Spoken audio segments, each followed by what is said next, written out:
Hello dear students, इस video में हम लोग बिहार बोर्ड वर्ग 8वीं का नई गणित प्रश्नावली 6.1 का प्रश्न संख्या 1 से देखेंगे। तो देखिए, प्रश्न संख्या 1 में कह रहा है निम्नलिखित में से कौन सी संख्या पूर्णगण नहीं है। प्रश्नों को समझिए, प्रश्न में क्या कह रहा है। मेन होता है प्रश्नों को समझना। प्रश्न कह रहा है निम्नलिखित में से, यानी कि इसमें से, ये जो पहला से 5वीं तक संख्याएं दी गई है, इसमें से कौन सी संख्याएं पूर्णगण नहीं है।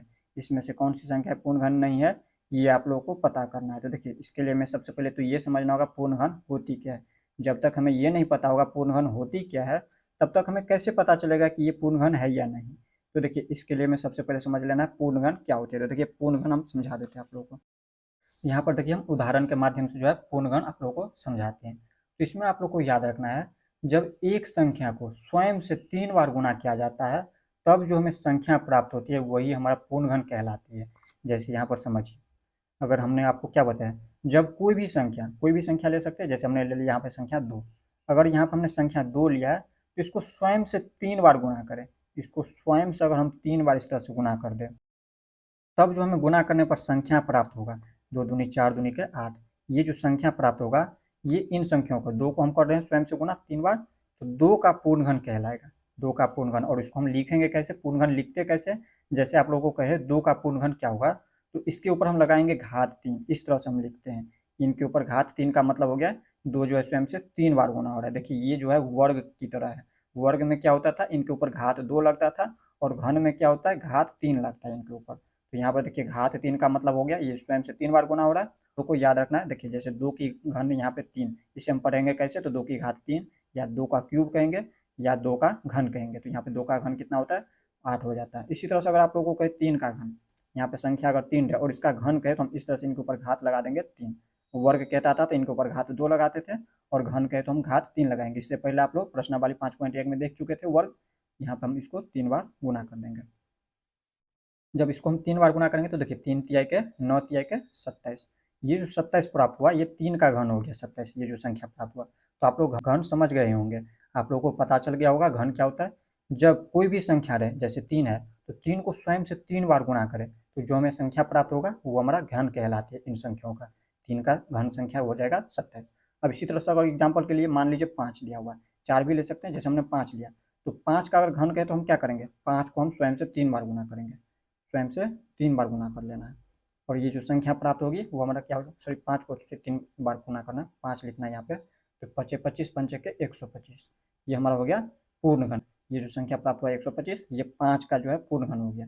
अब अगर आप लोगों को ये पूछे, आप लोगों को समझना है, जैसे अगर आप मान लीजिए यहाँ पे दिया हुआ था तो आप लोगों को पता चल गया। अगर मान लीजिए यहाँ पे संख्या न दिया हो और आप लोगों को पूछे ये पूर्णघन संख्या है या नहीं, अभी तो आप लोगों को पता है कि ये पूर्णघन है, 5 का जो है ये पूर्णघन है 125। अगर नहीं दिया होता तो आपको कैसे पता चलता कि ये 125 पूर्णघन है या नहीं। तो इसके लिए आप लोगों को क्या करना है, इसका अभाज्य गुणनखंड कर लेना है। यहाँ पे ये जो 125 दिया हुआ है, इसका अभाज्य गुणनखंड करना है। देखिए, इसमें हम लगाएंगे कितना से, 2 से तो लगेगा नहीं। क्यों नहीं लगेगा, क्योंकि इसका एकांक देखें तो विषम में है। तो हम लगाएंगे इसमें डायरेक्ट, ये 5 से लगेगा, 3 से भी नहीं लगेगा। 3 से देखिए 3 चौके 12, इसमें तो लग जाता है भाग, लेकिन 5 में भाग लगता नहीं है। तो हम लगाएंगे यहाँ पे देखिए 5। 5 से जब लगाते हैं तो देखिए 5 से हम 12 में भाग देंगे तो 5 दूनी के 10, 5 दूनी के 10, 12 में से हम 10 को घटाएंगे तो 2 प्राप्त होगा, और 2 पर 5 ये वो लगा देंगे, तो 2 पर 5 25 होता है, तो 5 25। अब फिर से हम यहाँ पर देखिए 5 से भाग देंगे 25 में, 5 से 125 में भाग दिए तो 25 बार में कटा है। फिर 5 से हम देंगे 25 में भाग, तो 5 बार में कटेगा, 5 25। फिर 5 से भाग देंगे तो 5 में, तो 1 बार में। तो देखिए यहाँ पर देखिए इसका गुणनखंड रूप, यहाँ पे 125 का, ये जो 125 था इसका जब गुणनखंड रूप, ये हो गया इसका गुणनखंड रूप। इसका गुणनखंड रूप देखें तो आप लोगों को याद रखना है, जब प्रत्येक संख्या त्रिक, त्रिक का मतलब होता है 3, तो त्रिक यानी कि 3 के समूह में हो, तो वो हमारा जो संख्या प्राप्त होती है वो हमारा पूर्णघन प्राप्त होती है। जैसे यहाँ पर समझिए, यहाँ पर देखिए 125 का अभाज्य गुणनखंड किए हैं, तो यहाँ पर हमें प्राप्त हुआ 5 गुने 5 गुने 5। यहाँ पर देखिए ये त्रिक में है कि नहीं, यहाँ पर देखिए तो त्रिक यानी कि 3 के समूह में है कि नहीं। वर्ग में क्या होता था, 2 का समूह होता था, लेकिन इसमें देखना है 3 का समूह। यहाँ पर देखिए 3 के समूह में है, यानी कि ये जो 125 है ये पूर्णघन है। और ये किसका पूर्णघन है, तो वो आप लोगों को क्या करना है, इसमें से एक बार 5 को लिख देना है। 3 बार 5 दिया, इसमें से क्या करना है, एक बार इस तरह से लिख देना है। तो ये हमारा 5 का जो है पूर्णघन हो गया 125। अब इसी तरह से यहाँ पर देखिए, अगर कोई और संख्या हो, अगर मान लीजिए यहाँ पर दिया है 256, यहाँ पर 256, और आप लोगों को जो पूछे ये प्रश्न संख्या 1 में इसी तरह का सवाल दिया हुआ है, तो ये आप लोगों को ध्यान से समझना है। देखिए जैसे यहाँ पर दिया है 256 और ये पूर्ण घन है या नहीं कैसे पता चलेगा। अगर आप लोगों को पूछे ये पूर्ण घन है कि नहीं तो कैसे पता करेगा, तो यहाँ पर आप लोगों को क्या करना है, इसका अभाज्य गुणनखंड कर लेना है। यहाँ पर देखिए हम इसमें 2 से भाग लगाएंगे, यहाँ पे 2 से भाग लग जाएगा क्योंकि इकाई अंक देखें तो सम में है। सम यानी कि जिसमें 2 से पूरा पूरा भाग लग जाए वो हमारा सम संख्याएं होती है। तो यहाँ पे 6 में 2 से भाग लग जाएगा, यानी कि 2 से भाग लगाएंगे तो देखिए लगा करके 2 से 2 में भाग लगाएंगे तो एक बार में। अब इसके बाद देखिए 5 है तो 2 से हम 5 में भाग लगाएंगे तो 2 दूनी के 4, 2 बार में 4, 5 में से 4 को घटाएंगे तो 1 और 1 पर 6 16, 2 अठे के 16, 128 हो जाता है। फिर 2 से लगाएंगे तो देखिए 2 छक्के 12, 6 बार में ये 12 कट गया और फिर 2 से हम 8 में भाग लगाएंगे तो 2 चौके 8, फिर 2 से लगाइए भाग तो 2 तिया के 6 और 2 दूनी के 4, फिर यहाँ पे 2 से भाग लगाएंगे तो यहाँ पे 16 दूनी के 32, 16 बार में, फिर 2 से लगाएंगे 16 में भाग तो यहाँ पे 8 हो जाता है। फिर 2 से लगाए तो 4, फिर 2 से लगाए तो 1, सॉरी 2, फिर 2 से भाग लगाए तो 1। अब देखिए ये हमारा 256 का अभाज्य गुणनखंड हो गया। अब देखिए इसको लिखना है 256 का अभाज्य गुणनखंड। देखिए कितनी बार है, 1 2 3 4 5 6 7 8 बार 2 आ रहा है तो यहाँ पे 8 बार लिख देंगे इसको गुना में, 3 4 5 6 7 और 8, इस तरह से हमने 8 बार लिख दिया।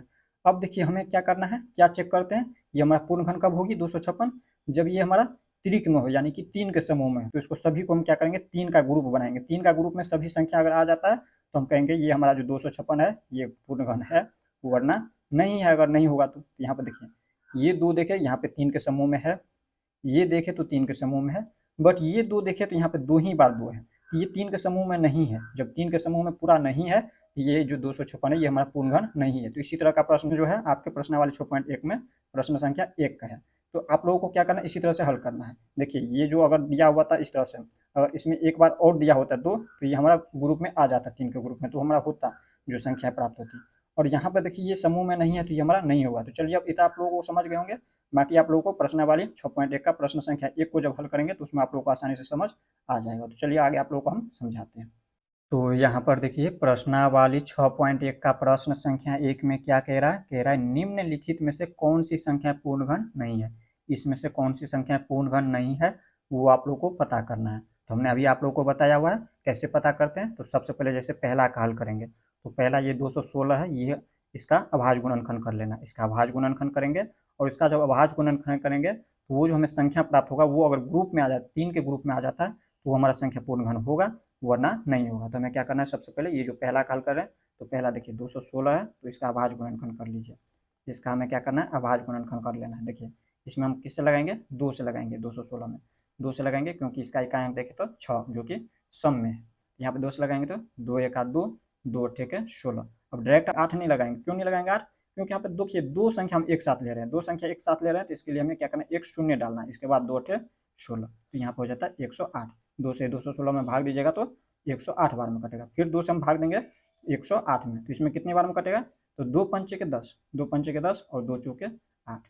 फिर यहाँ पे 2 से लगाएंगे भाग तो देखिए 2 दूनी के 4, इसमें बच जाता है 1 और ये 4, तो 1 4 14 होता है, 2 7 के 14। अब इसमें कितना से भाग लगेगा, 2 से लगेगा नहीं क्योंकि इसका इकाई अंक देखें तो विषम में। तो इसमें हम 3 से लगाएंगे, 3 से लगाएंगे तो 3 से भाग लग जाएगा। तो देखिए 3 9 के 27, 9 बार में ये हो गया 27। फिर 3 से लगाएंगे तो 3 3 के 9, फिर 3 से लगाए तो 1।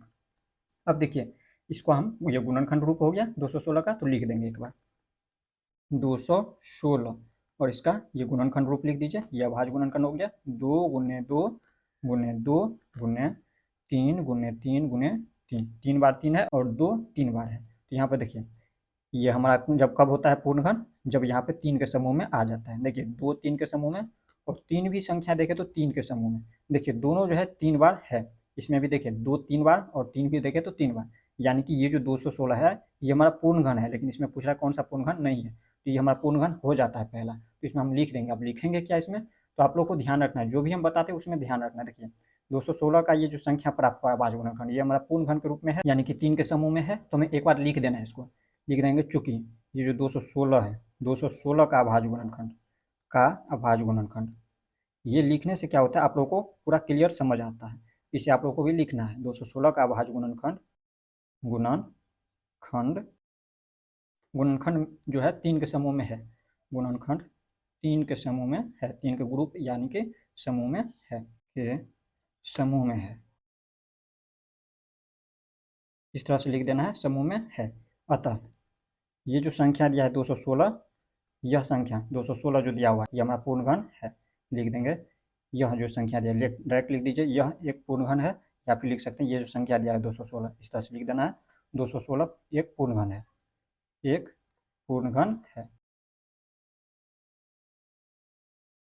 इस तरह से आप लोग को लिख देना है। ये हमारा पहला का था। अब इसी तरह से दूसरा में देखेंगे ये पूर्णघन है या नहीं, तो इसको हम कैसे जांचेंगे, तो इससे भी क्या करना है 128 का अभाज्य गुणनखंड कर लेना है। तो यहाँ पे 128 का अभाज्य गुणनखंड ले लीजिए। यहाँ पे हमें क्या करना है, इसमें देखिए 2 से लगाएंगे, तो 2 से लगाएंगे तो 2 छक्के 12 और ये 8, 2 चौके 8। फिर यहाँ पे 2 से लगाएंगे तो 2 तिया के 6, 2 न्यू के 4। फिर 2 से लगाएंगे तो 16 बार में, फिर 2 से लगाएंगे तो 8 बार में, फिर 2 से लगाइए तो 4 बार में, फिर 2 से लगाएंगे तो 2 बार में, और 2 से लगाएंगे तो 1 बार में। इसको थोड़ा सा ऊपर कर लेते हैं। यहाँ पर देखिए इस तरह से।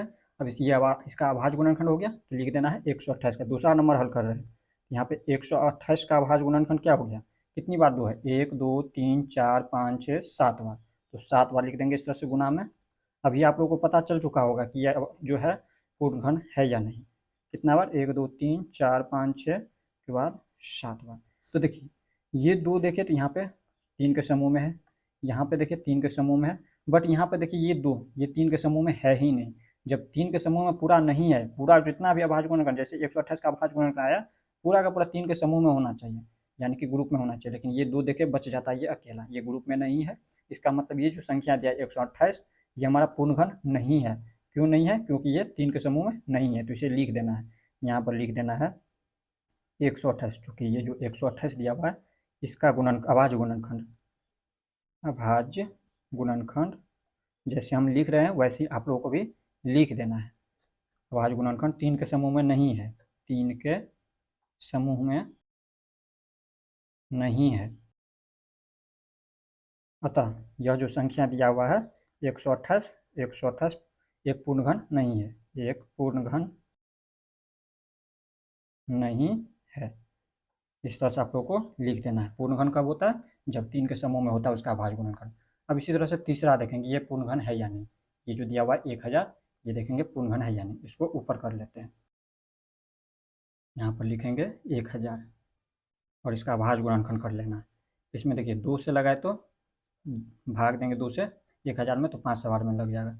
फिर 2 से लगाएंगे तो ये 250 बार में, फिर 2 से लगाएंगे तो यहाँ पे देखिए 2 1 2 और 25 दूनी को 50, 25 बार में। यहाँ पर अब 2 से लगेगा नहीं, इकाई अंक 5 आ गया, तो यहाँ पर हम लगा के देखेंगे 3 से लगाएंगे तो नहीं लगेगा, 3 चौके 12 ये तो कर जाता है, लेकिन 5 नहीं करता है, तो हमें क्या करना है 5 से लगाना है। 5 दूनी के 10, 12 में से 10 को घटाएंगे तो 2 और 5 25, यानी कि 5 बार में 25, फिर 5 से लगाएं तो 5 1 5, 5 1 25, 5 1 5। यहाँ पे देखिए ये 3 के समूह में है, ये आप लोगों को यहीं से दिखने से ही पता चल गया होगा। यहाँ पे तीसरा नंबर में, तीसरा में क्या लिखेंगे, 1000 का जो अभाज्य गुणनखंड क्या है, 2 3 के समूह में है यहाँ पे, और 5 भी 3 के समूह में है, 5 गुने 5 गुने 5।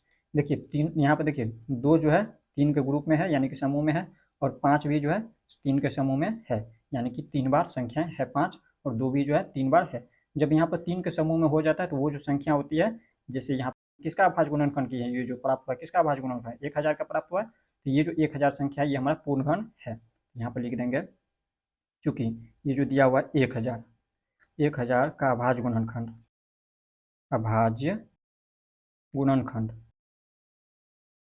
3 के समूह में है।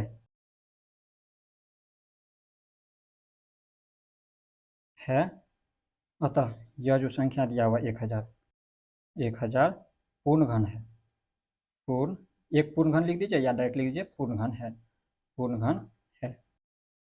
अब इसी तरह से यहाँ पे देखिए 4 नंबर में देखिए क्या दिया हुआ है, यहाँ पर देखिए दिया हुआ है 1000। अब इसका भी क्या करना है, सबसे पहले अभाज्य गुणनखंड कर लेना है। अभाज्य गुणनखंड करिए, यहाँ पे लगा देते हैं 100 का, यहाँ पे कर लेते हैं 100 का अभाज्य गुणनखंड। 2 से लगाएंगे तो यहाँ पे कितना बार में, 50 बार में, 2 से 50 बार में कटेगा। यहाँ पे फिर 25 बार में 2 से भाग लेंगे तो अब 5 से लगेगा डायरेक्ट, 5 से लगाएंगे तो 25 25, फिर 5 से लगाएंगे तो 1 बार में। अब यहाँ पर देखिए इसका अभाज्य गुणनखंड, यहाँ पे 100 का अभाज्य गुणनखंड किए तो कितना प्राप्त हुआ, 2 गुने 2 गुने 5 गुने 5, 2 गुने 2 गुने 5 गुने 5।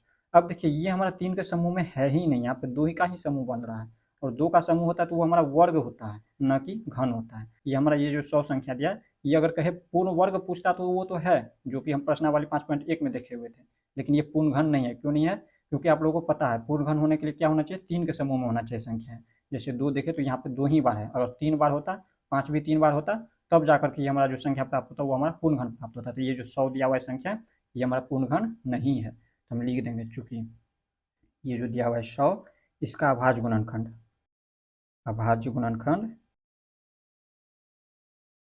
3 के समूह में नहीं है।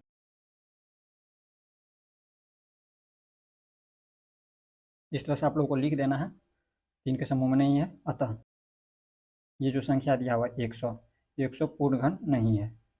एक पूर्ण घन नहीं है, या डायरेक्ट लिख सकते हैं पूर्ण घन नहीं है, पूर्ण घन नहीं है। इस तरह से क्या करना है, आप लोगों को लिख देना है। अब इसी तरह से यहाँ पे देखिए 5 नंबर दिया हुआ है, 5 में क्या दिया हुआ है, यहाँ पर देख लीजिए 46,656, इसका भी क्या कर लेना है, अभाज्य गुणनखंड कर लेना है। इसका भी अभाज्य गुणनखंड कर लीजिए, दिया हुआ है 46,656, इसका अभाज्य गुणनखंड करिए। यहाँ पे देखिए इसमें क्या करेंगे, हम 2 से लगाएंगे, 2 से लगाएंगे भाग, यहाँ पे कितनी बार में, 2 दूनी के 4, 2 तिया के 6, 2 तिया के 6, 2 दूनी के 4, 1 6, 2 अठे के 16, फिर 2 से लगाएंगे तो 2 1 2, 2 से लगाएंगे 2 1 2, 1 3 13, 2 छक्के 12, 1 2, 2 छक्के 12, 2 चौके 8, फिर 2 से लगाएंगे तो लग जाएगा, 2 से लगाएंगे तो 2 पंचे के 10, इसमें बच जाता है 1 और 6, 1 6 16, 2 अठे के 16, 2 तिया के 6, 2 दूनी के 4, फिर 2 से लगाएंगे, 2 दूनी के 4, 1 8, 2 नम्बे के 18, यहाँ पे 2 1 का 2, 1 2, तो 2 छक्के 12, इसके बाद 2 से भाग लगाएंगे तो 2 1 2, 2 चौके 8, इसके बाद यहाँ पे 1 1, 2 पंचे के 10, 1 6 2 अठे के 16, फिर 2 से भाग लगाइए, यहाँ पे 2 सत्ते के 14, 2 दूनी के 4, 1 8, 2 अठे के 16, इसके बाद फिर से यहाँ पे 2 से लगाएंगे तो भाग लग जाएगा, सॉरी यहाँ पे देखिए 2 नम्बे के 18 हो जाएंगे, देखिए 2 दूनी के 4, इसमें 1 8, 2 नम्बे के 18, यहाँ पे 9 बार में, फिर यहाँ पर देखिए 2 से लगेगा नहीं, इसमें यहाँ पे 9 आ जाता है इकाई अंक, यहाँ पे विषम में आ जाता है, तो यहाँ पर देखिए यहाँ पर 3 से लगेगा, 3 से लगाएंगे तो 3 दूनी के 6, 1 3 चौके 12, 3 तिया के 9, फिर यहाँ पर हम 3 से लगाएंगे, इसको ऊपर कर लेते हैं थोड़ा सा, यहाँ पर समझिए 3 से लगाएंगे, यहाँ पे देखिए 3 अट्ठे के 24, 3 एका 3, फिर 3 से लगाइए तो यहाँ पर कितना बार में लगेगा, 3 दूनी के 6, और इसमें 2 1, 3 सत्ते के 21, 7 बार में, फिर यहाँ पे 3 से लगाएंगे तो 3 नम्बे के 27, 3 से लगाएंगे 3 तिया के 9, 3 से लगाएंगे तो 1 बार में, तो यहाँ पे देखिए ये गुणनखंड रूप हो गया, इसका लिख देना है यहाँ पे 5 नंबर में 46,656 बराबर क्या हो जाता है इसका अभाज्य गुणनखंड, 2 कितनी बार, 1 2 3 4 5 6, 6 बार, यहाँ पर 6 बार लिख देंगे इस तरह से, 2 3 4 5 6 बार, 3 कितनी बार, 1 2 3 4 5 6 बार, तो यहाँ पर 6 बार लिख देंगे, 1 2 3 4 5 6 बार। अब देखिए ये समूह में आ रहा है कि नहीं, 3 के समूह में ये दो 3 के समूह में है, ये 3 देखे तो 3 के समूह में, और ये 3 देखे तो 3 के समूह में, यानी कि सभी का देखे संख्या जितना भी दिया है प्रत्येक संख्या 3 के समूह में है, तो यानी कि ये जो संख्याएं दिया है ये हमारा पूर्ण घन है, तो हम लिख देंगे चूंकि ये जो दिया हुआ है 46,656, यह इसका अभाज्य गुणनखंड, उतना का अभाज्य गुणनखंड 3 के समूह में है,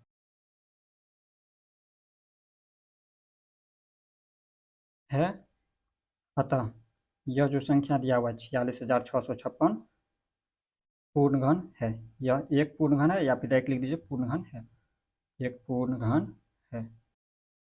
इस तरह से क्या करना है, लिख देना है। तो इस तरह से आप लोग प्रश्न संख्या 1 को समझ गए होंगे।